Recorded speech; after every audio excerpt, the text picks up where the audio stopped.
ছাড়া আর কোনো তরকারি নাই? বুঝলাম না। বাজারে কি আলু ছাড়া আর কোনো তরকারি নাই?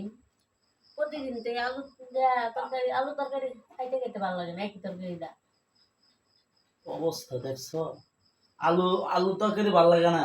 না, প্রতিদিন এক তরকারি দিয়ে খাওয়া যায়, এক সবজি দেয়। আলু আলু সবজি মাইসে ফানা হের আলু আন্না দি আলু এক তরকারি ভাল লাগে না। না। হ, আমারও তো দুঃখের কথা আছে কোনদিনই। আমারও আর এক বউয়ের লগে থাকতে থাকতে আর ভাল লাগে না। আম্মু চিন্তা ভাবনা করছি আরেকটা নতুন বিয়া করব। তুইও তো পুরানো হয়েছিস, প্রতিদিনই এক বই আর কত ভাল লাগবো। এক বউ আমার আর ভাল লাগে না। যতে ওকে এই যে আলু তরকারি, এই যে মজা, হ্যাঁ? যে স্বাদ আলু তরকারি স্বাদ, আমি তোমার মজা করছিলাম। ও আলু আলু তরকারি তরকারি হন মজা। স্বাদ। হ্যাঁ, আলু তরকারি আম্মু মজা। তোমার লাগে ভাজলাম করছিলাম খাওতে। আলু এই যে এক বস্তা আনছে আর এক বস্তা আনলো না। খাও। এমন এমনই শিক্ষা দেওয়ার লাগে, মজা লাগে না। হুম, যেরকম কর্ম এমন ফল।